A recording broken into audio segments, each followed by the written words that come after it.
여러분 안녕하세요. 네 번째 영명입니다. 4월 1일 방송을 시작하겠습니다. 자, 시장이 살짝씩 출렁거리고 있죠. 아주 자연스럽게 받아들이시길 바랍니다. 이 과정이 자연스러우시면 그만큼 내공이 성장했다는 거고요. 떨어질 때마다 조금씩 쫄리면 아직 멀었다는 이야기입니다. 또 올라갈 때마다 심장이 떨리면 그것도 같이 멀었다. 현재 가격을 한번 살펴보겠습니다. 비트코인 가격이 9,950만 원. 1억 원 근방을 늘 왔다 갔다 거리고 있죠. 자, 안정되게 여기서 움직입니다. 비트코인이 또 음봉이 나오니까 이더리움도 살짝 음봉이 나오고 있고요.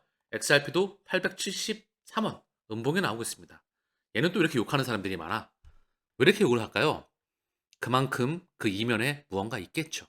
흔들거리면 얘랑 투자를 못해. 저는 얘가 분명히 말씀드렸어요. 100% 정해졌다. 얘의 미래는 정해졌다. 그 미래는 멤버십에 오시면 아마 무릎을 탁 치실 겁니다. 이유는 거기에 많은 의미를 또 담아뒀거든요. 이미 알고 계실 겁니다. 오늘 강의에서 또한 주옥 같은 강의가 멤버십에서 진행되었습니다. 놓치지 마시고 참여하셔서 보시길 바랍니다. 후회 안 하실 테니까. 그럼에도 불구하고 또 네 번째 공유 채널도 어제에 이어서 오늘도 진행을 합니다. 절대 네임밸류나 또는 퀄리티가 떨어지지가 않죠?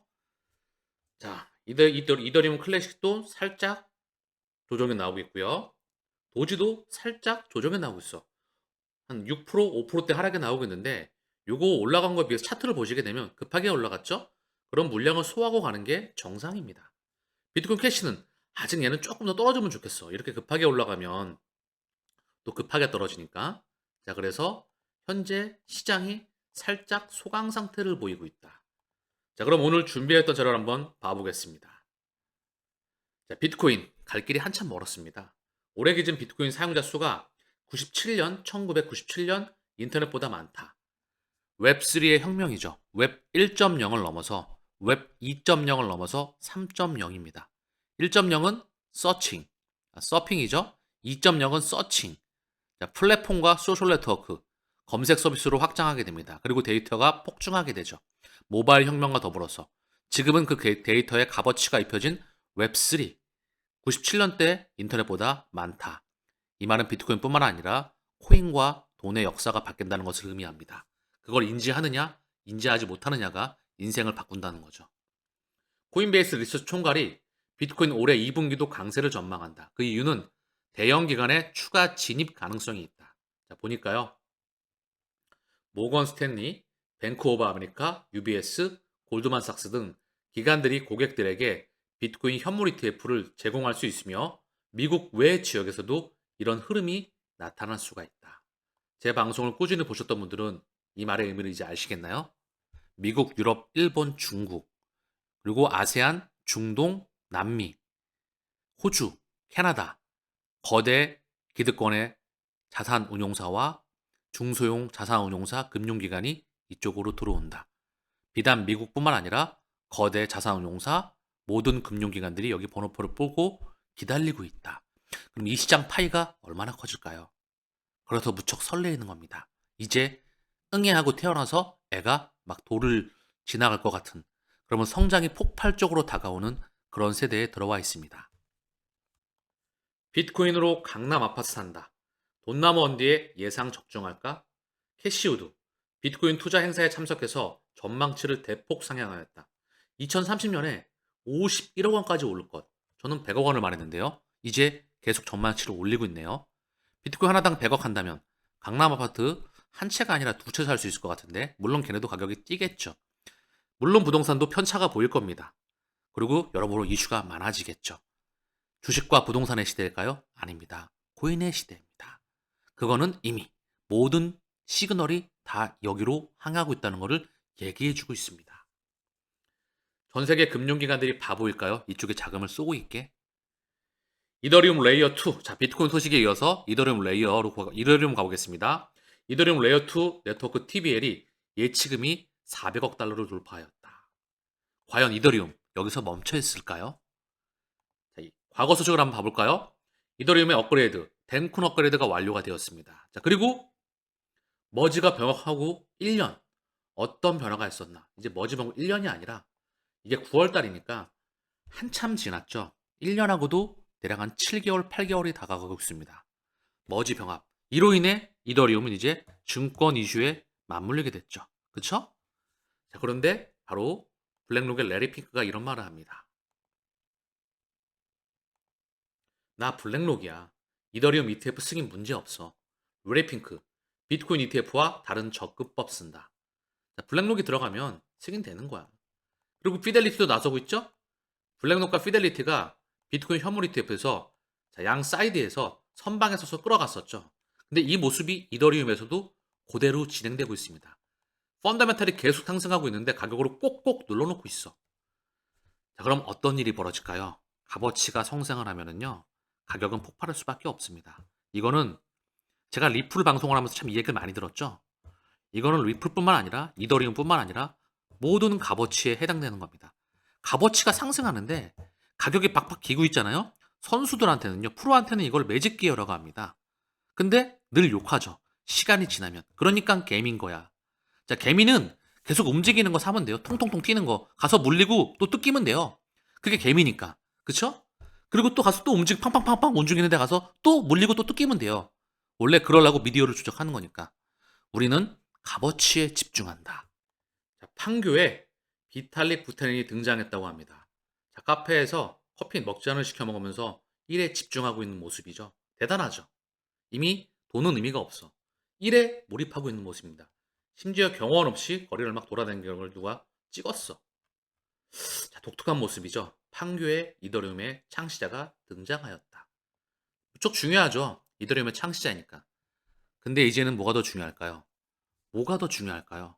이더리움 뒤에 생태계를 확장하는 그 자본과 쩐주들이 중요한 겁니다.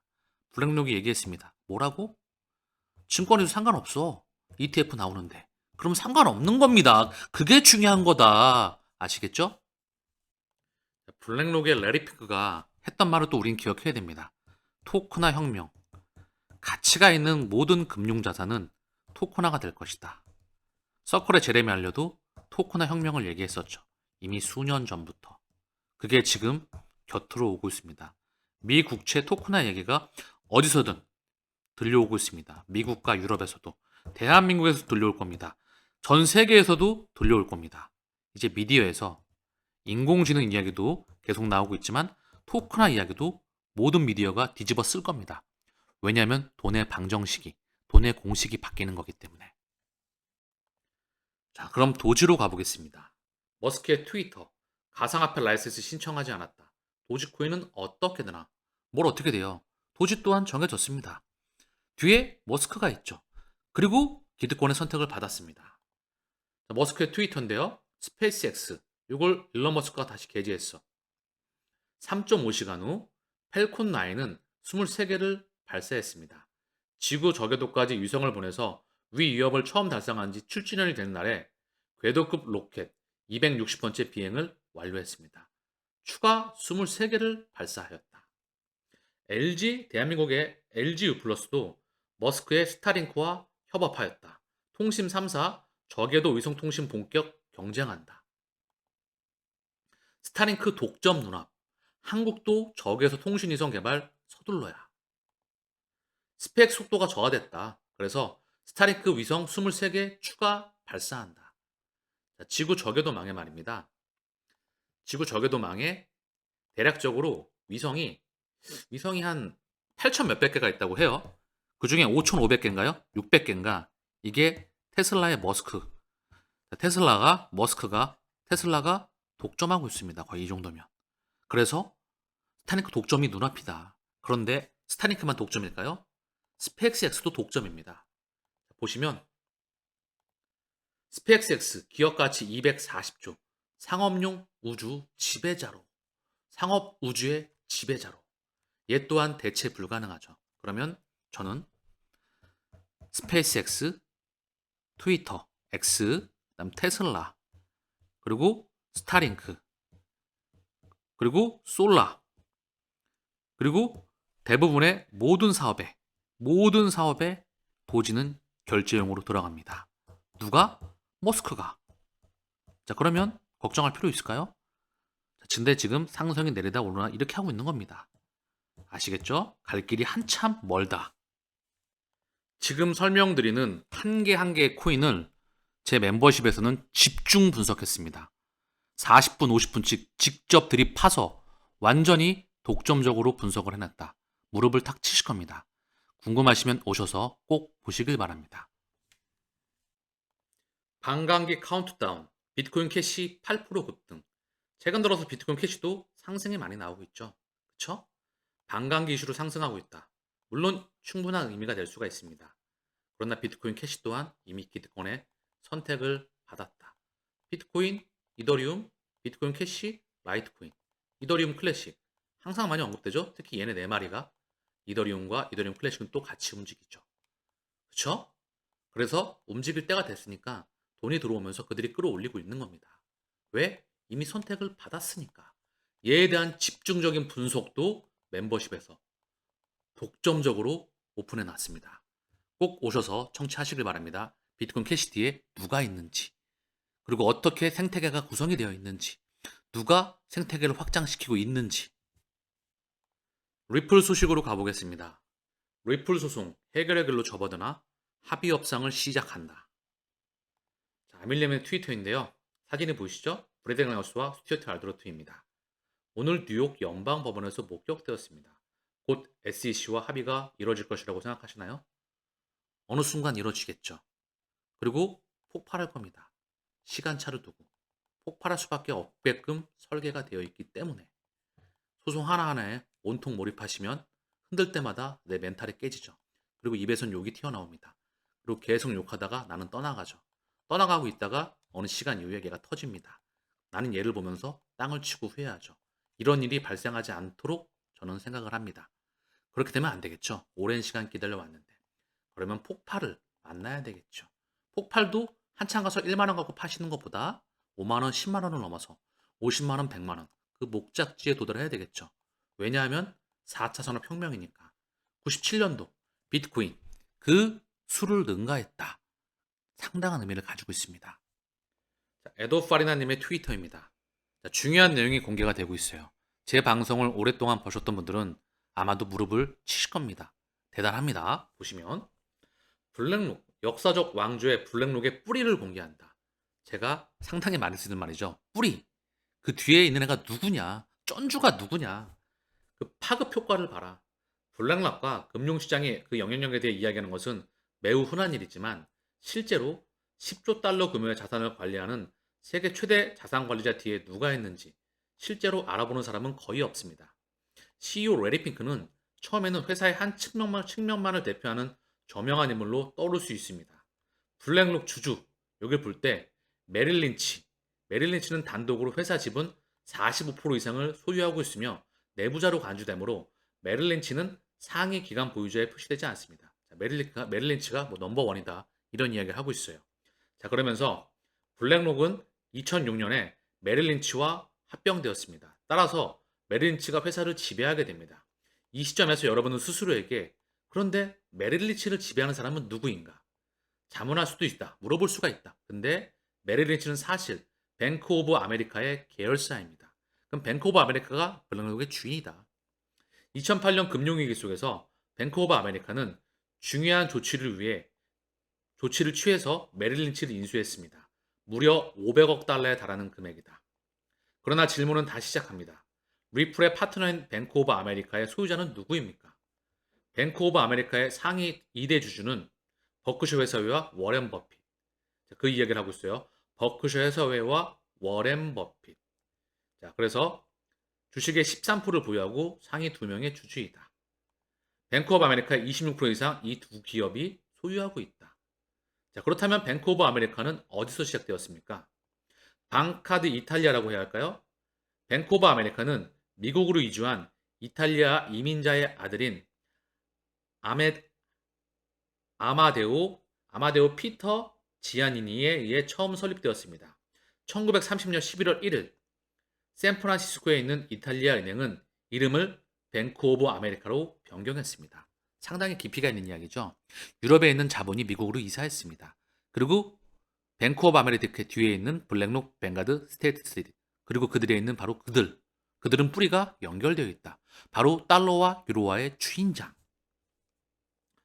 방카 드 이탈리아의 역사는 메디컬의 가족으로 거슬러 올라갑니다. 메디시의 가족으로 거슬러 올라갑니다.